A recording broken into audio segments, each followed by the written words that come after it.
Selamat pagi anak-anak. Pagi, Bu. Gimana kabarnya semua hari ini? Sehat. Alhamdulillah. Sebelum kita memulai pelajaran, ketua kelasnya siapa? Siapa namanya? Ainul, Silakan pimpin ke dalam doa. sebelum memulai pelajaran mata pagi, Hadir, Bu. Karena hari ini adalah pertemuan pertama kita, jadi sebelum saya menyampaikan materi, saya akan memperkenalkan diri terlebih dahulu. Oke, perkenalkan nama saya Cindy Wulandari, guru mata pelajaran IPS, Ilmu Pengetahuan Sosial, yang akan mengajar kalian selama 1 semester ke depan.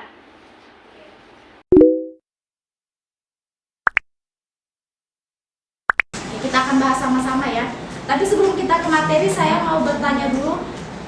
Ketika kalian mendengar kata Jepang, apa sih yang kalian ketahui atau apa yang terlintas dalam pikiran kalian? Saya, Bu. Silakan. Yang Siapa tadi. namanya? Nama saya Indah Sari. Oke. Yang terlintas di benak saya Jeremy Pauline, Bu. Oke, betul. Nah, Jepang dari yang semua kalian sebutkan itu betul, dan Jepang juga terkenal sebagai industri produknya yang berkembang atau merajalela di berbagai belahan dunia. Contohnya seperti yang kita gunakan sehari-hari atau saya atau kalian gunakan saat datang ke sekolah ini menggunakan sepeda motor, kendaraan bermotor, itu adalah salah satu produk dari Jepang yang banyak digunakan di negeri-negeri. Nah, karena kita sudah bahas tentang Jepang tadi, saya mau tanya, ada nggak yang tahu di mana letak negara Jepang? Ada yang tahu? Belum, Bu. Nah, kita akan belajar sama-sama ya. Negara Jepang ini berada di benua Asia, tepatnya di Asia Timur, dengan ibu kotanya adalah Tokyo.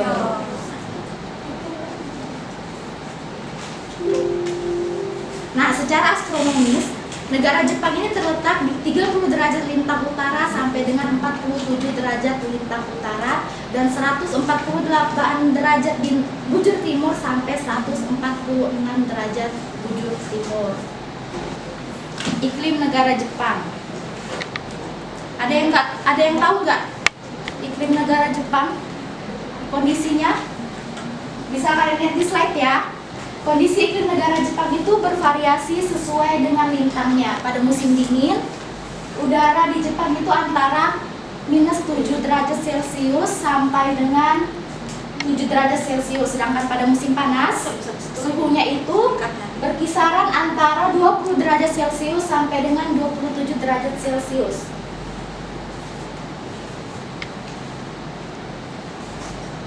Nah, sebagian besar negara Jepang ini berada di iklim sedang dan iklim monsun yang lembab. Nah, selanjutnya adalah kita akan membahas tentang musim-musim di negara Jepang. Ada yang tahu ada berapa musim di negara Jepang? Silakan Ainul.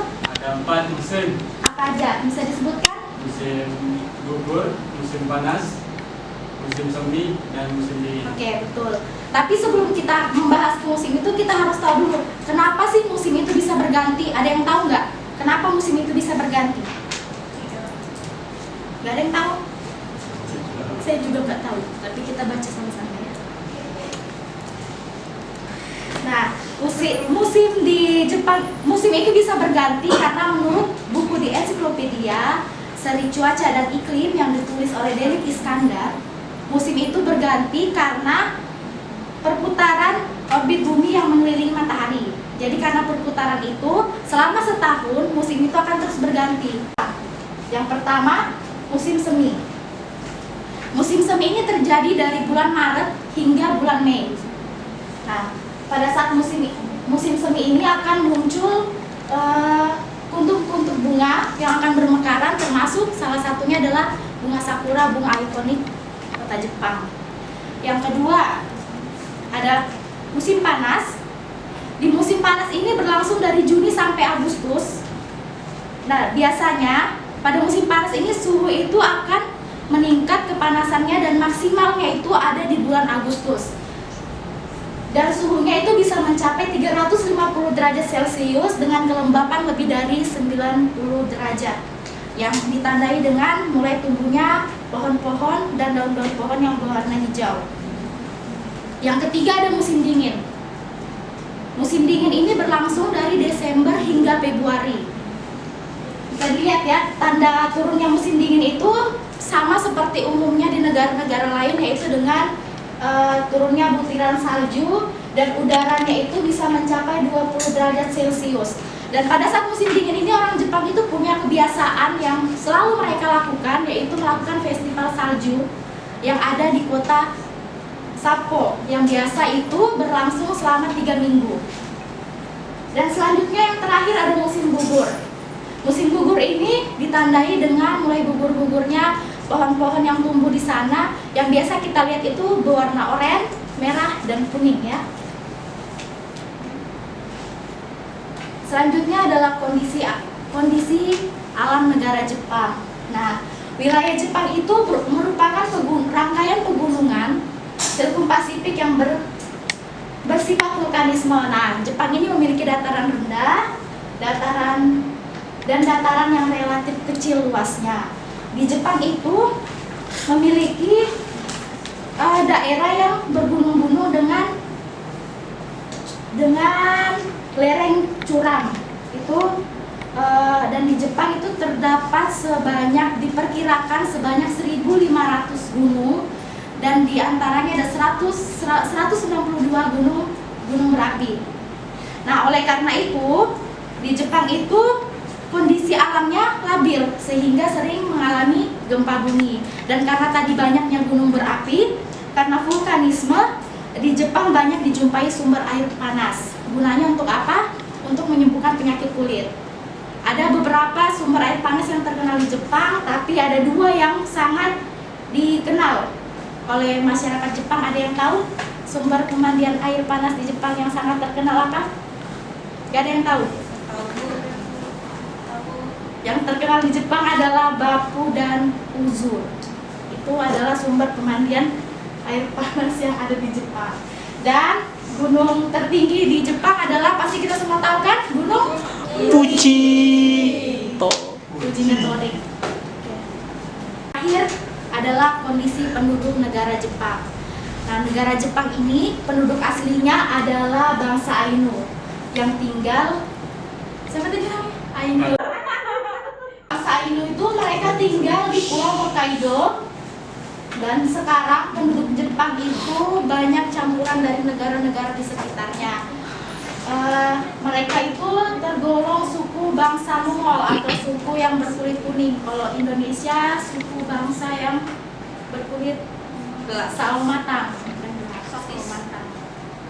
Nah, penduduk Jepang ini terdiri dari beberapa etnis, tapi etnis utama adalah etnis Jepang yang presentasinya sekitar 98,5%, Korea 0,5%, Cina 0,4%, dan lainnya 0,6%.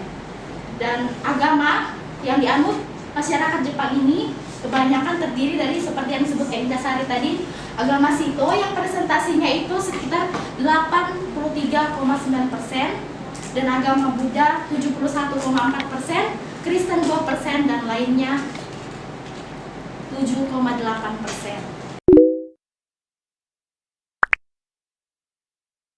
Nah, demikianlah materi penjelasan tentang kondisi alam negara Jepang. Jadi untuk pertemuan minggu depan, saya akan memberikan kalian tugas kelompok. Nanti kelompoknya akan saya bagikan melalui sekretarisnya, dan tugasnya akan dikumpulkan ke pertemuan berikutnya atau pertemuan minggu depan. Paham? Paham. Sebelum kita mengakhiri pertemuan kita hari ini, silakan ketua kelasnya memimpin kita dalam doa. Nah, sebelum mengakhiri mata pelajaran hari ini, mari kita berdoa. Guru kita masing-masing berdoa, dimulai. Doa selesai. Baik anak-anak, terima kasih buat waktunya dan perhatian kalian memperhatikan materi yang Ibu sampaikan. Semoga minggu depan kita bisa bertemu kembali. Selamat siang.